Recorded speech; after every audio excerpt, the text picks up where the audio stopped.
Ngayong papainit na ang panahon, tiyak na marami nang nag-iisip kung saan pwedeng mag-summer vacation. Sa Abra, patok ang cliff diving activity. Sa Albay naman, dinarayo na ang ilang white sand beaches. Makipasyal Pilipinas tayo kay Lala Roque. Summer is just around the corner. Kaya para sa mga naghahanap ng kakaibang trip sa tag-init, bakit hindi subukan ang makalaglag pusong cliff diving sa Bangged, Abra? Ang taas ng cliff nasa 10 metro, pero ang ilang kabataang ito walang takot sa pagtalo.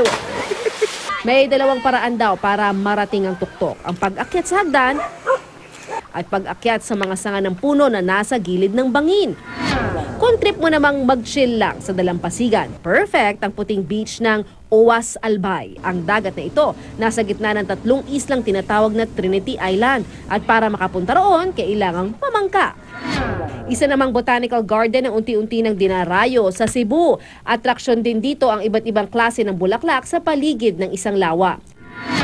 Sa pagpasok ng tag-init, muling nagpaalala ang DOH sa mga summer diseases, gaya ng sunburn at heat stroke na sanhi ng labis na pagbibilad sa araw. Uso rin ng sore eyes, pagsusuka, pagdurumi at sipon. Tumataas din tuwing tag-init ang kaso ng rabies mula sa kagat ng hayop na naiirita dahil sa init ng panahon. Payo ng ahensya, ugaliin ang pag-inom ng tubig. Huwag ding direktang magbilad sa araw ng matagal. Lala Roque, GMA News.